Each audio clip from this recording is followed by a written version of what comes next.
مساء الفل، مسجل مساء الحلقات على احلى ناس. اهلا بيكم في فيديو جديد مع محمد تهامي قناه تهامي ديزاينز. النهارده موضوعنا موضوع شيق من عيار تقيل. ناس كتير بعتت لنا بعض الاستفسارات، جايين نتكلم عن بديل الرخام والخشب وازاي طريقه تركيبه وايه الخطوات اللي انت تخلي بالك منها في الماتيريال، ولو الصنايعي عندك بيركب، وايه المميزات وايه العيوب اللي لازم نتفاداها في الحته دي. انت مهتم بالفيديو ده ما تنساش تعمل لايك وسبسكرايب وتشترك معانا في القناه. تعالى نشوف بعد البرومو واحنا بنركب وبعض العناصر بتاعتنا. اهم مهما كان حلمك لبيتك أو مشروعك مستحيل، معانا مفيش مستحيل. انت فكر واحنا ننفذ بتصميم ممزوج بأفكارك وتفاصيل شبهك. كل ده مع تهامي ديزاين، قادرين ننفذهولك بأقل تكاليف وبمستوى عالي. حاجه الخامه بتاعتنا بتبقى خامه غنيه جدا، يعني بتبقى ليه ماتيريال طابع خاص. يعني هي في تداولات منها وفي اشكال كتير قوي موجوده في السوق. يعني هي دي الخامه بتبقى تخليتها 3 مللي بي في سي او ايا كان الماتيريال بتاعتها، لان في منها حاجات على ام دي اف بس بيقولوا عليها بديل رخام بتبقى خشبيه، لكن ده لوح مرن تقدر تلبه، او يعني تقدر تبقى ايه في كيرف كده عشان يعمل معاك على الحيطه او ياخد الستايل بتاعك. طيب هي الخطوات بتاعتي وانا بركب. احنا جايين نعمل واقع عملي. انا من ضمن الناس الانصار ان انا بحب ان احنا نعمل بديل الرخام، ثم تعالوا نشوف ايه هنتكلم على بديل الخشب. اهم حاجه عندي هنا لازم اكون لازقه سيليكون عظم. السيليكون العظم ده يكون خامه مستورده او خامه محترمه، لان في سيليكون شكله ما بيبقاش كويس. تعالوا نبص برده هنا اهو، يعني في موقع جايبين طريقه تركيب. اهم حاجه اللحام يكون عندي مغمض، يكون مدبوس، الحيطه لو فيها عاليه وواطي، ودي طريقه التركيب زي ما النص هيبقى معانا بيركبوا. فالدنيا هتلاقي ايه احنا عاملين هنا في الديزاين. هنوريكم طريقه التصميم، التكوينات بتاعته، ثم بنعمل فراغات عشان لو هنعلق شريط او ستانلس او هنعملها لون. فالشريط ده او الستانلس او اللون ده، فاحنا هو ده اللي بنخليه او بنوجه الديزاين بتاعه بالشكل بتاع التصور بتاعنا بالطريقه دي. نفتح اهم حاجه الفتحات بتاعتنا. اهم حاجه ما يكونش عندي فيه لبات كتير الا لو كانت الحيطه عندك مش منتظمه. بنعمل زي ما انتم شايفين السيليكون. اهم حاجه يكون الكبس بتاعك للتكوين ده بيكون اهو الشكل بتاعه زي ما انت شايف. الاطراف تكون محشيه سيليكون، ما يكونش لبه، ما يكونش فيها اي فراغات. دي من ضمن الحاجات اللي نخليها. نصيحه ما تشيلش اللوجو او ما تشيلش الحاجات دي الا لما تخلص خالص، بعد ما ننقاش خلص زي ما احنا اتكلمنا. هنا بقى ايه العنصر اللي في ناس كتير قوي بتشتغل ببديل الخشب. احنا هنا ابتدينا نعمله خشب طبيعي. خشب طبيعي ليه؟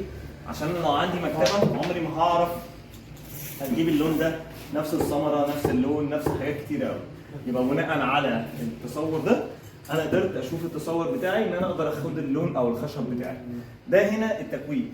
حاجه ثانيه تخلي بالك منها التجميعات التشبيهات اللي هي التكوينيه، بمعنى ان اللوح بيجمع بعض حتى لو هو سيبريت مش حاجه واحده.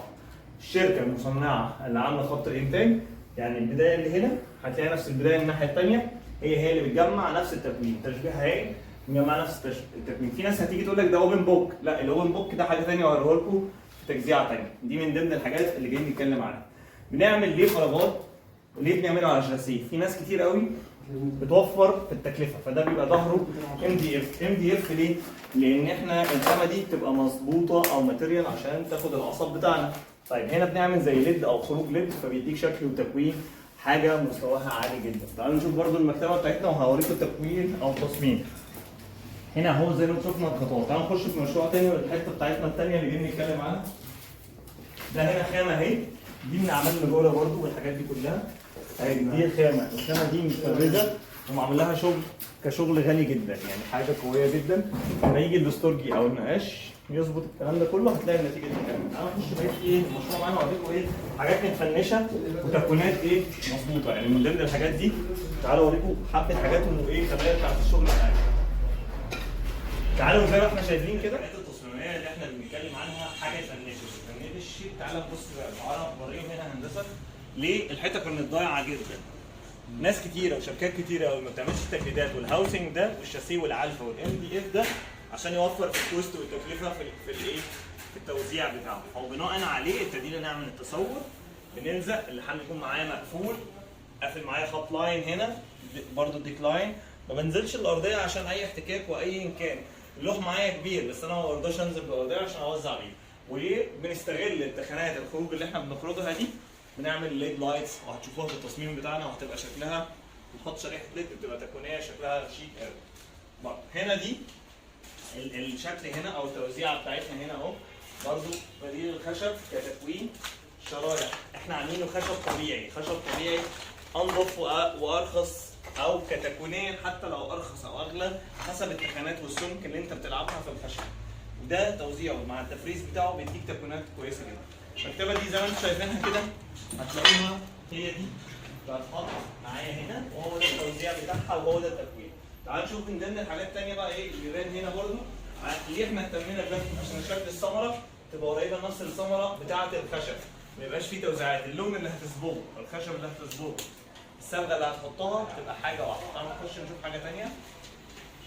الحاجات دي برضو حاجات ليها ميزه كويسه، في عظمه بتتعمل ورا هنا بس هنفرجكم عليها، دي اوض الاطفال اللي الناس كتير سالتنا عليها. تعالوا نشوف الايه، اوضه النوم والاوبن بوك بقى، والاطوار بتاعت الاوبن بوك وبديل الرخام والتوزيعات والتشريحات بتاعتها. الاوبن بوك هنا ده شاسيه هاوسنج كله معمول جيبسون بورد وممكن يتعمل خشب.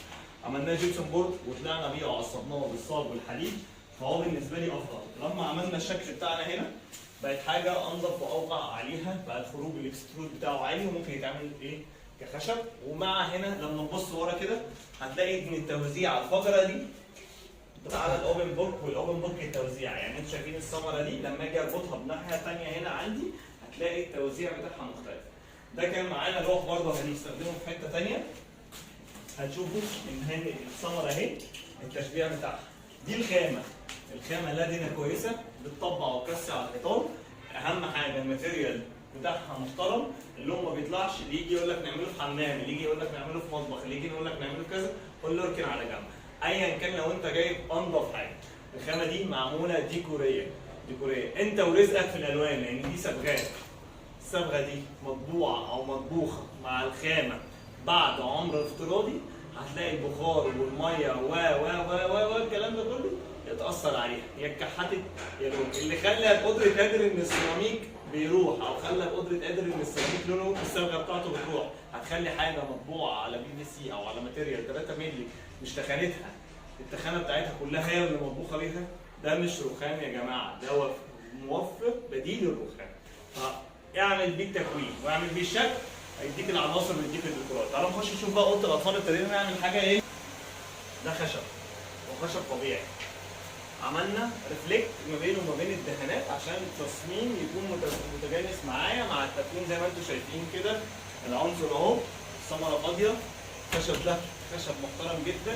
زي ما انتم هتشوفوا البدايه بتاعته هتبدا منين، تروح معايا لغايه التكوين ده كده، تروح معايا هندسه، فهتلاقي ايه؟ تكوين، تصميم، اوفيسر. ماشي، التصميم والتكوين هتلاقي التكوين بتاعه مختلف، والمختلف يبقى انا عندي عنصر وتكامل ما بين الديكور والشكل اللي انا هرسمه او العناصر اللي انا هكملها، بناء عليه يديني ارتياحيه وانسيابيه في التكوين. على الشكل ده وعلى التكوين ده لو انا مرتاح. بالبلدي تحت اي مسمى دي افكار بديل الخشب وبديل الرخام والتكوينات بتاعتنا والعناصر اللي احنا بنتكلم عليها. تعالوا نرجع تاني للريسبشن ونشوف الحته بتاعت الريسبشن اللي احنا جايين نتكلم عنها. خلينا، ده حاجه من الحاجات الاول الاستانلس اللي احنا بنتكلم عنها. الخامه بتاعته محترمه جدا، الريفلكت بتاعه عالي جدا، فبيديك ريفلكشنز على الماتيريال بتاعته. الثمره ثمره ارو، هو ده دايما اللي بنقوله نفس الثمره اللي هتركب هنا، فبناء عليه عشان كده بنحب الشكل يكون حاجه واحده. تعالوا نرجع في الريسبشن ونفريته الشكل ده، يعني هنا الريفلكت ثمره خشبيه مع التجليد اهو بديل الرخام، مع الشكل بتاعه ابتدى يكتمل معايا هنا مع العناصر بتاعتنا. مع ان لسه ضمن المشاكل اللي يجي يقول لك ايه، طب احنا نوفق الخشب على الثمره، طب نعمل بديل الرخام على شبه الخشبه، نعمل مش عارف ايه. الثمره الطبيعيه عمرها ما هتيجي زي الثمره اللي معموله صناعي. خلينا متفقين بالقصه دي. احنا ليه عملنا الشرايح دي وليه عملنا الماتيريال دي؟ عشان نقدر نحط زي احنا قلنا فيها الالوان والخامات بتاعتنا. هنا اهو ابتدى بيعظم السيليكون عشان زي ما انتم شايفين كده ايه، يقعد يظبط الخامه عشان التشبيح بتاع السيليكون ما ينفخش الجنب، وسلخه او العارضه اللي عاملها عشان ثابت بتاعه ياخد المسافات او الضميات اللي احنا عاملينها كشكل تديني تكوين افضل. دي من ضمن الحاجات اللي احنا لازم نخلي بالنا منها، والتكميم او التصميم زي ما انتم شايفين من ضمن الحاجات دي. الخامه زي ما احنا بنتكلم اهي، تخانتها ما تكملش 3 مللي، والعصب بتاعها زي ما انتم شايفين اهو، اقدر الف فيه زي ما انا عايز كخامه. فاللمبه دي تقدر تستخدمها معاك في ايه؟ في اي عصب، في اي شكل. هو ده الشكل، هو ده الفيجنز بتاعتنا، هو ده الديكورات. هتشوفوا بقى مفاجاه بعد ما نخلص المكتبه والخشب بتاعنا ان شاء الله. كان معاكم مهندس الديكور محمد طيب، قناه طيب ديزاينز. ما تنساش تفعل زر الجرس، تعمل لايك وسبسكرايب وتشترك معانا في القناه.